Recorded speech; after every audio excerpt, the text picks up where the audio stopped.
오늘 말씀의 제목을 한번 따라 하시겠습니까? 영적 세계를 분별하라. 영적 세계를 분별하라.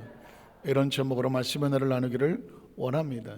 지난주 설교 제목의 내용에 분별이라는 의미가 있습니다. 고린도 교회는 성만찬의 의미를 분별하지 못했습니다. 성만찬은 예수님의 살과 피를 먹고 마시는, 내가 올 때까지 나를 기념하라는, 성만찬의 떡, 성만찬의 포도주는 예수님의 살과 피를 기념하는 것입니다. 두렵고 떨리는 마음으로 대하는 것이죠. 그런데 안타깝게도 고린도 교회 성도들은 한 잔 두 잔 먹다가 성만찬에 취해버렸습니다. 떡을 먹으면서 배불리 먹기 시작합니다. 내가 많이 갖고 왔으니까 내가 많이 먹어야 돼. 서로 기득권을 주장하기를 시작했습니다. 예수님의 살과 피는 의미가 없어졌습니다.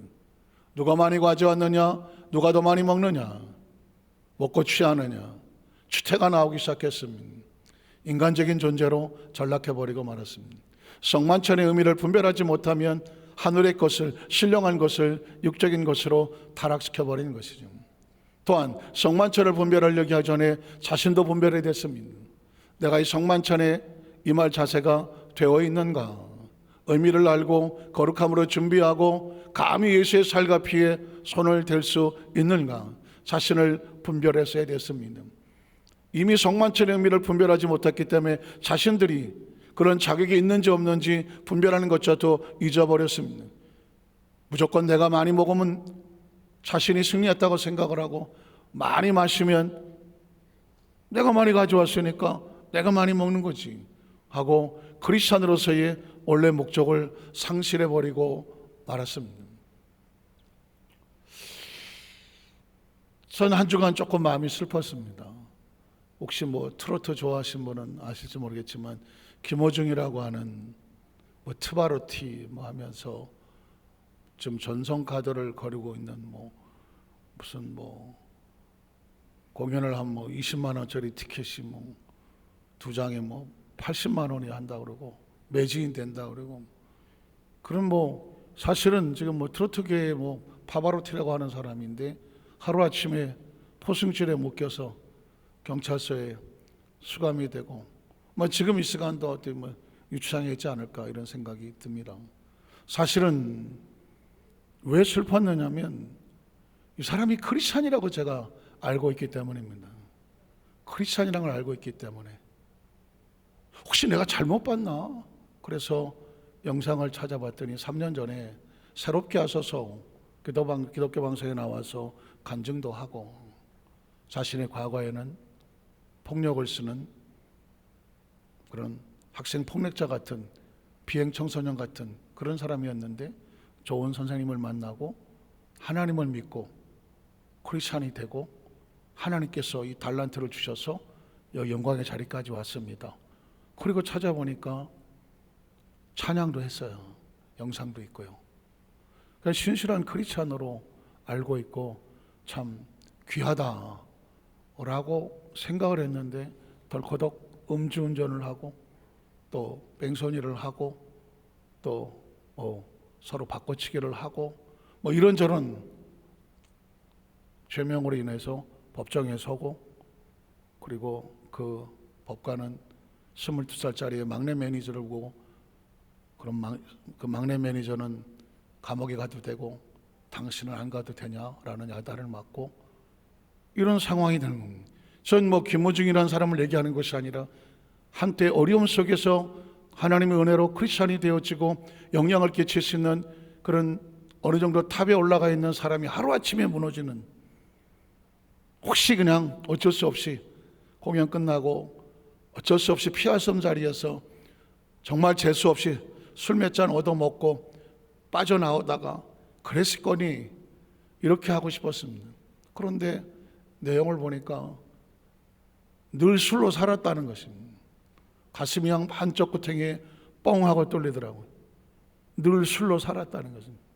술이 없으면 살 수 없는, 그렇게 밤마다 거의 술집을 전전하고 대리를 부를 수가 없기 때문에, 너무 얼굴이 알려졌기 때문에 대리운전을 부를 수가 없어요. 금방 소문이 나니까.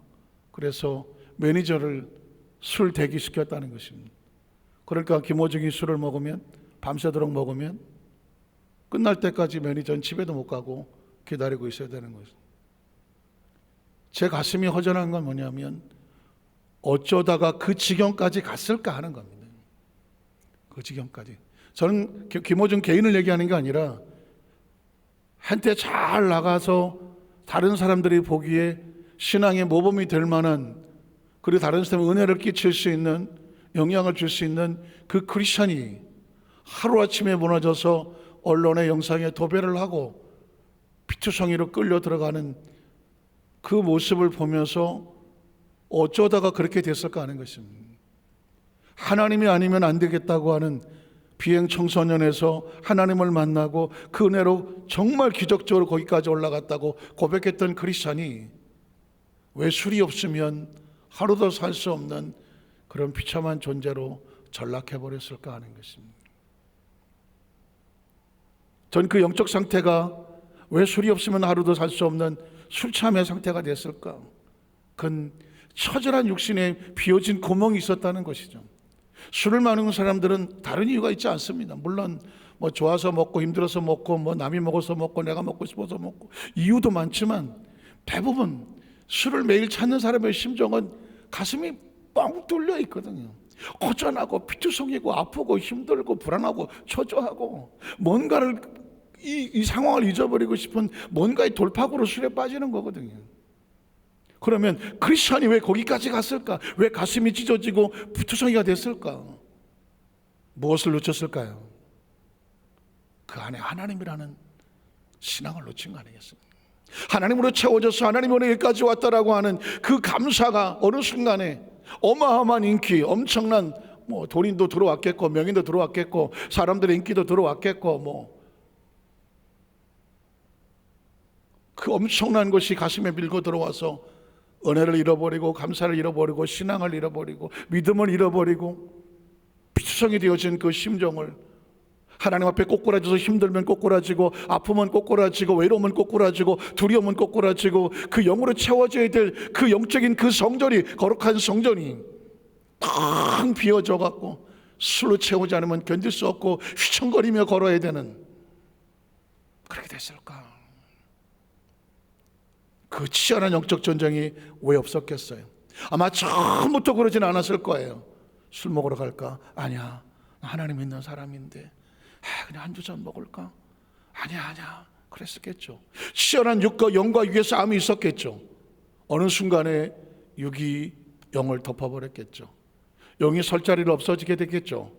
그리고 육신의 정욕과 안목의 정욕과 일생의 자랑이 그를 완전히 포로를 만들어서 밤마다 술 취하지 않으면 견딜 수 없는 존재로 전락을 시켜버렸습니다. 여러분 보십시오. 제가 끊임없이 말합니다. 우주는 심은 대로 거둬집니다. 자연의 법칙을 보십시오. 동물과 식물 세계 어디를 가더라도 마찬가지입니다. 심은 대로 거둬지는 겁니다. 그래서 저와 여러분 앞으로 삶의 미래를 매 순간마다 지금 심어놓은 것이 미래를 만들어진다. 김호중이 왜 하루아침에 되지 않았을까? 우리도 알지 못하는 사이에 밤마다 술 취해 쓰러졌던 그 삶, 그게 쌓여지고 결국은 뚜껑이 열렸을 뿐입니다. 심어놓은 결과 되어진 것이죠. 우리는 여기서 남의 이야기를 하지 않습니다. 크리스천들의 삶의 현장 가운데도 치열하게 오늘도 우리의 마음속에 영과 육이 치열하게 부딪히고 있습니다. 치열하게 부딪히고 있습니다. 영이 승리하면 육신의 정욕과 안목의 이생의 자랑을 덮어서 묶어서 움직이지 못하게 하고 영적으로 끌어가는 것이고, 어떤 핑계를 대고라도 육이 승리하면 영이 피투성으로 한쪽 구통에 쪼그리고 앉아 있으면, 아니 그 자리에 서지 못하고 그 가슴 속에 밀려나가 있으면 육신이 이끄는 대로 술 취하고 다른 곳에 취해서 자신이 누구인지조차도 잊어버린 거죠. 성만찬을 분별하지 못했던 고린도 교인이나 자신이 누구인지를 분별하지 못했던 이 사람이나, 그리고 술 취하고 나가 떨어진 자신의 초라한 모습을 보면서 그 영혼이 얼마나 피투성이었을까. 아마 사실은 전 지금 그 사람이 불쌍하긴 합니다. 왜냐하면 술 취하고 나가 떨어졌을 때 그의 마음속에 하나님을 몰랐다면 모르지만 처절한 불우한 환경 가운데 하나님을 믿고 거기까지 올라간 동안에 그가 힘들 때마다 하나님을 불렀다고 하더라고요. 제가 올라오기 전에도 새롭게 와서 영상을 봤어요. 간증을 봤어요. 해맑게 하얀 얼굴을 가지고 그 힘들고 어려울 때마다 하나님을 찾았다고 말하더라고요. 그리고 하나님 은혜로 여기까지 왔다라고 고백을 하더라고요.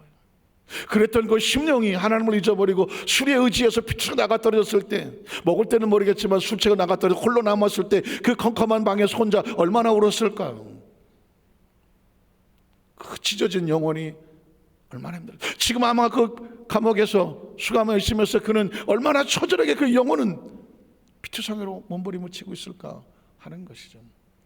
오늘 이것은 한 신뢰에 불과합니다. 크리스찬의 삶의 현장 가운데 우리는 매일 매 순간 영과 육의 치열한 싸움을 살고 있음을 분별해야 됩니다. 우리는 첫 번째로 영적 세계를 인식하고 정확히 무장하라고 성경은 말합니다. 고린도서 12장 1절은 이렇게 시작합니다. 형제들아, 신령한 것에 대하여 나는 너희가 알지 못하기를 원하지 아니한다. 때로 이걸 번역을 참 애매하게 했죠. 신령한 것에 대해서 나는 알지 못하기를 원하지 아니한다. 무슨 말이에요? 알아라 정녕. 알아라. 정확하게 알아야 돼요. 신령한 것은 뭘까요? 영적인 세계를 정확히 알고 무장하는. 정신없이 살다가 보면, 정말 정신없이 살다가 하면 영을 신경 쓸 때도 없죠. 신앙 신경 쓸 때도 없고요. 하나님이고 예수님이고 성령님이고 이런 거 뭐 신경 쓸 틈이 없이 그냥 피투성이를 눈에 보이고 귀에 들리고 하려는 육신의 것을 쫓아가기에 바쁜 게 현실입니다. 세상은 그렇게 지나가고 있습니다. 그러나 크리스천은 매 순간마다 다시 원점으로 돌아가야 됩니다. 하나님으로 돌아가야 됩니다. 하나님으로 돌아갑니다. 창세기 1장처럼 이렇게 시작하지 않습니까? 최초에 하나님의 천지를 창조하셨다. 다시 시작해야 되는 겁니다. 아무리 바쁘고 힘들고 많은 욕이 있을 때마다 원점으로 시작해라. 최초는 하나님께서 시간을 처음 출발하는 겁니다. In the beginning of the time, 시간이 처음 출발했습니다.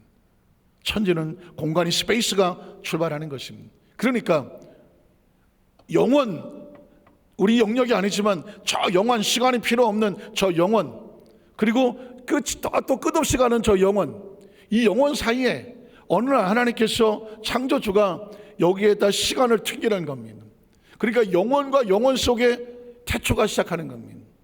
In the beginning of the time, 시간을 출발시키는 겁니다. 이게 시간이 출발하면서 3차원이 들어오는 겁니다. 그리고 그 영혼과 영혼은 공간이 없는데 그 시간 안에 공간을 만듭니다. 스페이스를 만들어 천지를 만드셨습니다. 거기서 시간과 공간이 출발하면서 우리가 살고 있는 3차원의 세계가 움직이기 시작하는 겁니다. 그 3차원의 세계가 언제 끝날지를 모릅니다. 그 끝나는 것을 뭐라고 말하냐면 종말이라고 말하는 겁니다. 시간이 더 이상 필요 없고 공간이 더 이상 필요 없는 우주의 종말이 어떤 세계의 종말이, 세상의 종말이 올 것입니다. 그걸 역사적인 종말이라고 말을 합니다. 언제 어떻게 하나님 끝을 낼지는 모르겠지만, 그러나 그걸 걱정할 이유가 없는데 그 안에 우리가 끝나잖아요. Individual eschatology라고 개인적인 종말이 온단 말이에요. 우리의 시간이 끝나고 우리의 공간이 끝납니다. 우리의 인생의 삶이 끝납니다. 그러면 더 이상 이 우주의 시간은 우리에게 필요 없고 공간도 우리 필요 없습니다. 육신을 땅에 묻고 우리 영혼은 시간과 공간이 없는 저 영혼적으로 궁극적인 우리의 목적인 하나님의 나라로 가는 것입니다. 크리스천은 바로 이걸 하는 거거든요.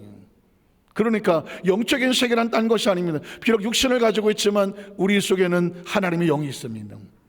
하나님께서 우리에게 생명을 부어줍니다. 제가 끊임없이 말하겠지만 하나님의 영을 부어주시고 비로소 우리는 생명이 됐다고 말하는 것입니다. 그러니까 나라고 하는 존재는 육신의 옷을 믿고 입는 하나님의 영이 내 속에 들어와 있는 것입니다. 그러니까 육신을 위해서만 사는 사람은 육신으로 끝날 것이고, 사람이 무엇을 뜻이 그대로인데 육신에서 심는 자는 썩어질 것을 거둘 것이고, 영혼에서 심는 자는 하나님의 거룩한 나라 영생을 거둘 것이라고 말했습니다. 그러니까 우리 의식 속에, 사고 속에 분별을 해줘. 나는 누구인가? 육을 가지고 있지만 난 영적인 존재라는 사실을 알아야 되는 거예요.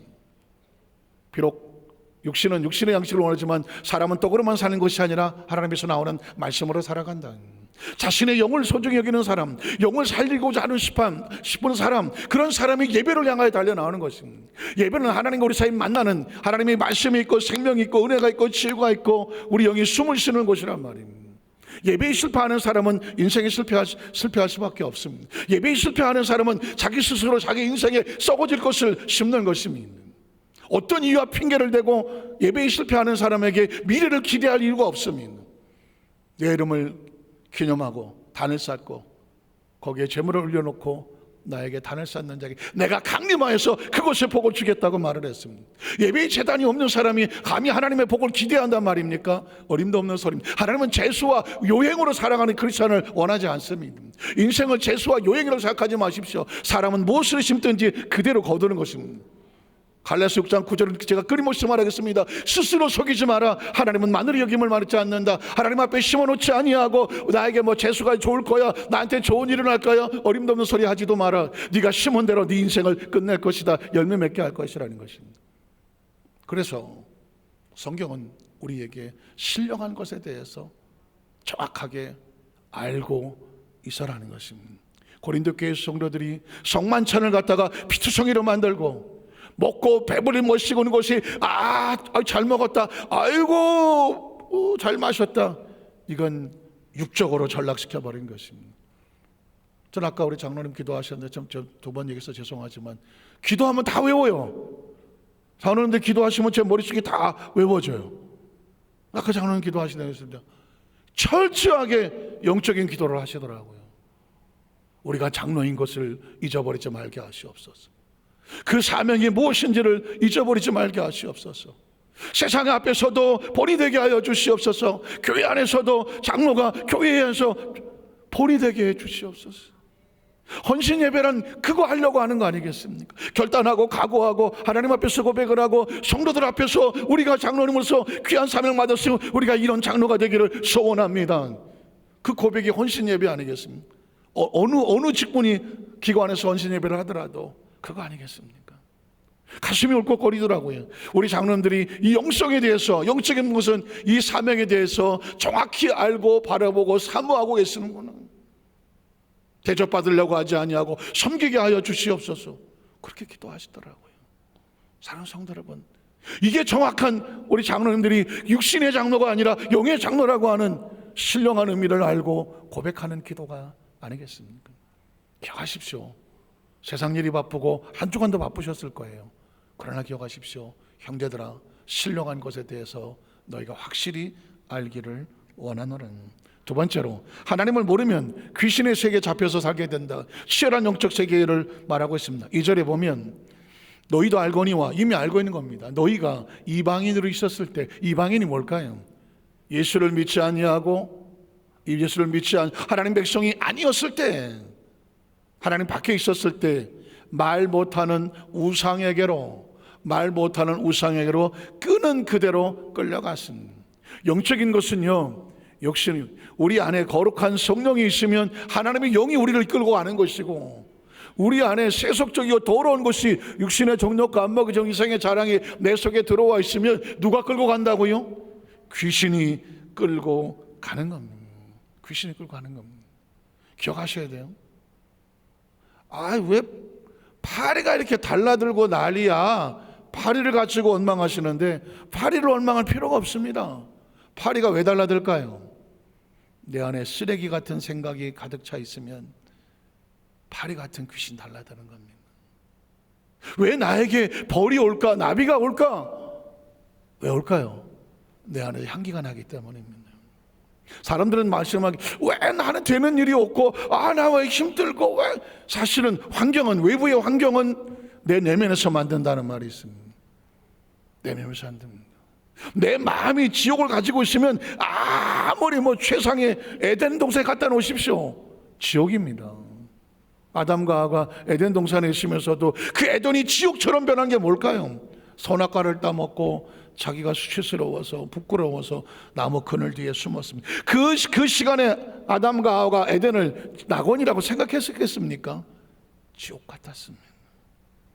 하나님이 다가오는 발자국 소리는 심판의 발자국이었습니다.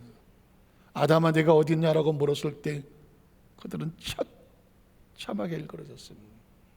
환경이 우리를 행복하게 하지 않습니다. 하나님과 우리 관계 속에서 내 마음이 깨끗하지 않는데 세상 어디를 갖다 놓으면 그게 무슨 축복입니까? 지옥입니다.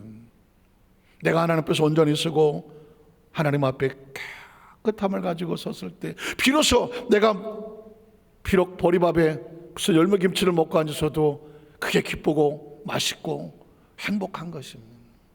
크리스찬은 그렇게 사는 것입니다. 넌 크리스찬들은 우상이 끈으로 사는 사람은 환경이 좋아야 되고 무슨 뭐가 외부의 환경이 좋아서 남들이 울어봐 좋아야 그걸 행복이라고 생각하지만 크리스찬은 그렇게 살지 않습니다. 내 안에 하나님의 거룩한 성령이 오셔서 내 안이 평안하고 거룩하고 깨끗하고 하나님과 온전한 관계가 되었을 때 비로소 나 어느 곳에 있든지 늘 마음이 편하다는 것을 믿으십니까? 그래서 성경으로 이렇게 말합니다. 너희가 이방인으로 있었을 때는 말 못하는 우상에게로 그는 그대로 끌려갔다. 죄송한 얘기지만 아까 그 가수는 왜 밤마다 술집으로 끌려갔을까요? 그리고 술에 잔뜩 취해서 소주를 6병을 먹었다 그런 얘기까지 나옵니다. 6병을 먹고 왜 비틀거리고 흔들고 갔을까요? 왜 그러고 살았을까요? 그 속에 하나님의 영이 떠나고 나니까 그를 끌고 가는 것은 말 못하는 우상 귀신에 끌고 갈 수밖에 없는 겁니다. 오늘 저와 여러분의 삶 현장 가운데 아주 중요한 의미를 가지고 있어야 돼요. 도대체 나는 누가 나를 끌고 가느냐? 기억하십시오.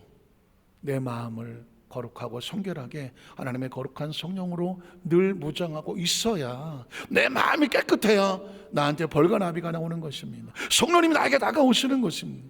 내 안에 음란하고 타락하고 더러운 생각과 교만과 원망과 불평을 가슴에 안고 있어봤자 이걸 가지고 내 인생 행복할 기대한다고 거기에 아무리 기도를 해도 아무리 포장을 하고 바르고 또 카바를 해도 죄송합니다. 이 안에 썩은 것이 있으면 절대로 외부의 환경은 나를 행복하게 할 수가 없는 것입니다. 마지막 세 번째로 오직 하나님의 영으로만 예수를 구주로 믿을 수 있으며 하나님의 영으로만 우리 속에 들어왔을 때 비로소 우리의 삶은 천국의 삶이 되는 것입니다. 오늘 3절에 보면 이렇게 말합니다. 그러므로 내가 너희에게 알리노니 알게 하기를 원하노니 하나님의 영으로 말하는 자는 하나님의 영으로 말한다는 얘기는 뭘까요? 그 속에 하나님의 성령을 모시고 사는 사람이에요. 육신의 정욕과 안 먹여져 이성의 자랑이 나를 무장하고 있어서 그걸로 인해서 세상의 어떤 썩어질 것을 찾고 쫓아다니며 피투성이로 비틀거리고 있는 것이 아니라 그것을 부어 먹고 마시고 있는 것이 아니라 내 안에 하나님의 영으로 가득 차 있으면 그러면 내 속에서 무슨 말이 나오겠습니까? 하나님의 영의 말이 나오겠죠. 내 얼굴 표정은 어떻겠습니까? 하나님의 성령이 감동된 표정이 나오겠죠. 내 감정은 어떻겠습니까? 성령님과 함께하는 기쁨의 감정이 나오겠죠. 내 마음은 어떻겠습니까? 하나님의 영이 내 안에 계시니까 나는 감사와 기쁨을 누가 뭐라고 하지 않아도 지켜낼 수가 있는 겁니다. 내 안에 하나님의 영이 없으면 세상은 못마땅합니다. 짜증이 나고요. 뭐 저렇게밖에 안 해? 왜 이렇게 안 돼? 내 생각대로 안 되는 것 같고 모든 게 그냥 불만이고 원망이 됩니다. 여러분 보십시오. 이 감정이나 이런 것들은 내 모습이 아니에요. 내가 말하고 내가 느끼고 내가 생각하는 것이지만 이건 내 거 아닙니다. 진짜 나는 내 속에 품고 있는 내 생각과 내 마음이 이게 나입니다. 내가 나쁜 마음을 가지고 있으면 다 나쁘게 보이고 나쁜 말이 나오고 나쁜 감정이 생기고 나쁘게 행동하고 나쁜 습관을 가지고 움직입니다. 그러나 내 안에 하나님의 영으로 성령으로 충만하게 되면 비록 악한 사람이라고 할지라도 그 속에서 성령이 말하고 성령이 행동하고 성령이 이끄는 대로 그 마음의 감정을 붙잡아주게 되어 있어요. 그래서 예배란 뭐냐, 기도란 뭐냐, 찬송은 뭐냐, 왜 하는가, 성령 내망에는 왜 하는가. 내 안에 잡된 쓸데없는 것들이 들어와서 내 인생의 삶을 피투성으로 끌고 가지 못하도록 우리 마음을 지키고 성령으로 무장하려고 내 영혼을 살리고 내 삶을 살리고 그로 인해 내 가정과 사건 나를 만나는 모든 사람들이 나를 보고 저 사람 따라가야 돼. 저런 성령으로 충만 하나님의 영으로 말하는 저런 사람 따라다니고 저런 사람과 같이 있어야 돼. 그런 거룩한 영향력을 미치기 위해서 우리가 매일매일 성령 충만해야 하는 겁니다. 인생은 우리 혼자 살지 않아요. 특히 우리 장로님 헌신 예배니까 장로님도 계시고 권사님도 계시고 재직들이 다 있고 뭐 목회자들 다 있지만 이 영향력을 미칠 수 있는 사람은 더욱더 불안하고 더욱더 조심해야 되는 겁니다. 왜냐하면 많은 사람들이 바라보고 있기 때문입니다. 김호재랑 가서 또 얘기해서 죄송하지만 그 사람이 그냥 평범한 사람이고 그냥 어디 술 취하다가 어디서 운전하다가 사고 내서 그냥 뺑소니 치려고 했었다고 하면 아유 그냥 그랬나 보다 하고 끝났을 거예요. 그런데 뭐 언론에 도배를 하고 있지 않습니까? 도배를 합니다. 내일도 무슨 공연이 있다고 그러는데 오늘 뭐 수감이 됐으니까 공연은 취소할 수밖에 없는, 모든 사람이 바라보고 따라가는 사람에게는 막중한 책임감이 있는 겁니다. 한없이 외롭고 한없이 불안하고 한없이 힘들겠죠. 왕이 되려고 앉은 왕관의 무게를 견뎌내라고 그 자리에 올라갈 때는 그걸 견뎌내야 됩니다. 그런데 그걸 견뎌내지 못하면 하루아침에 몰라 이제 91년생입니다 30대 초반이에요. 무너져버리면 어떻게 한단 말입니까? 계속 읽어보겠습니다. 그러면 내가 너에게 말하노니 하나님의 영으로 말하는 자는 누구든지 예수를 저주할 자라 하지 아님. 성령이 안에 있는 사람은 예수를 부인할 수가 없습니다. 예수님의 일을 방해할 수가 없습니다. 예수에 대해서 어떤 것이 부정적일 수가 없는 겁니다. 또 성령으로 아니하고 누구든지 예수를 주시라고 할 수가 없습니다. 우리가 예수를 믿는 것도 우리 안에 성령님이 계시고 예배에 나올 수 있는 것은 성령님이 계시는 거고 우리가 마음껏 찬양할 수 있는 것도 성령님이 계시는 거고 우리로 기도하게 하시는 것도 성령님이 하시는 거고 우리가 헌신하고 봉사하게 하는 것도 성령님이 우리 가운데 계시기 때문이고요. 주 안에 기뻐할 수 있는 이유도 성령님이 계시기 때문이고요. 말씀을 들을 때 말씀이 여러분의 영혼 심령 가운데 은혜로 받게 하시는 것도 성령님이거든요. 하나님 말씀은 성령이 아니고서는 이해할 수도 없고 들리지도 않고 가슴에 두지도 못합니다. 말씀을 정리하기를 원합니다. 그러므로 신앙생활의 영적 싸움의 분별은 외부에 있지 않아요. 여기서부터 해야 돼요. 내 안에 성령님이 계셔야 돼요. 성령님이 계셔서 성령께서 말하게 하는 대로 성령이 하나님의 영으로 말하는 하나님의 영을 가진 하나님의 영으로 말한다고 말했거든요. 그래서 늘 내가 오늘 하나님의 영으로 충만한가? 아닌데 오늘 쓸데없는 소리가 나오는데 어떤 내가 원하지 않는 세속적인 게 나오는데 음란한 것이 나오고 타락한 것이 나오고 뭔가 이거 덕이 되지 않는 것이 나오는데 라고 싶으면 내 안에 아직 하나님의 영으로 다시 무장하도록 해야 하는 것입니다. 제가 의정부 성전에서 옛날 빨간 명철다가 처음 전도사를 할 때에 혹시 말씀드렸지만은 지역장 하나가 조장이죠. 조장이 너무 열심히 부역장 가운데도 전도를 얼마나 주일마다 해오는지 몰라요. 그렇게 해서 한 12명 조장이 있는데 그 중에서 구역장이 있는데 그 중에 한 사람이 새로 조장이 돼야 됐어요. 당연하죠. 전도왕도 하고 그러니까 조장을 시켰어요. 그런데 얼마 지나지 않아서 그 조장님이 와서 교구장님하고 눈물을 펑펑 쏟아요. 왜 그러냐 그랬더니 자기보다 먼저 선배 구역장이 계시는데 그 구역장이 그렇게 자기에 대해서 그냥 좋지 않은 소문을 내고 맨날 삐죽거리고 그래서 너무 상처가 돼서 어쩔 줄 모르겠대요.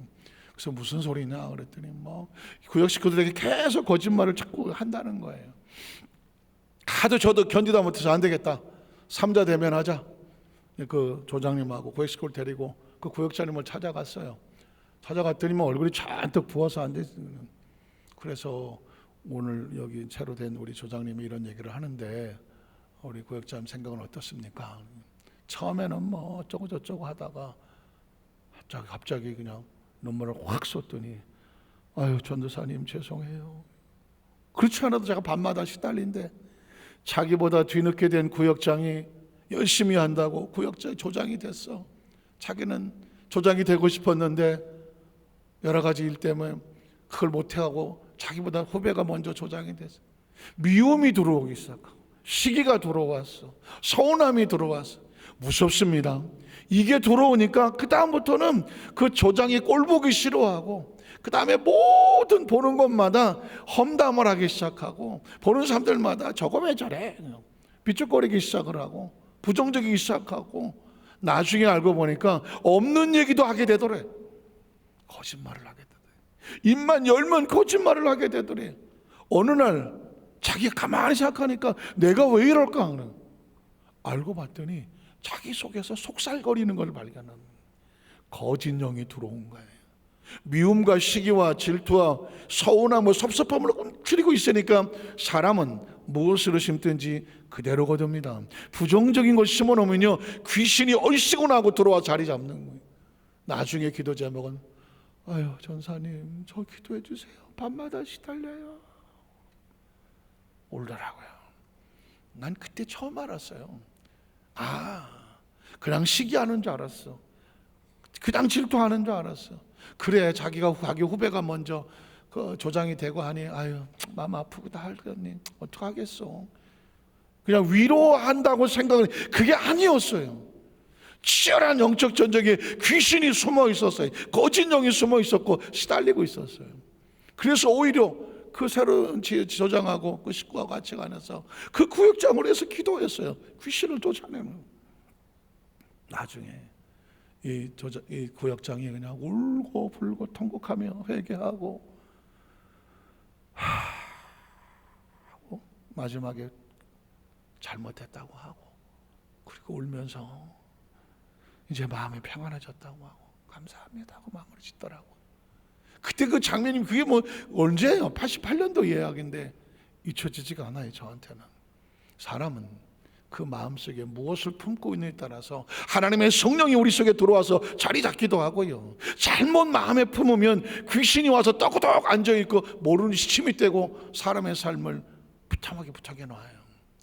교구에 들어오고 지역에 들어오고 어느 기관에 들어오면요 휘저어놓기도 한다는 사람 그때 깨달았어요. 말씀을 정리한다고 말했습니다. 오늘 이 밤에 우리 여도서 한살교회 모든 사람 가슴 속에 전쟁은 외부에서 벌어지지 않아요.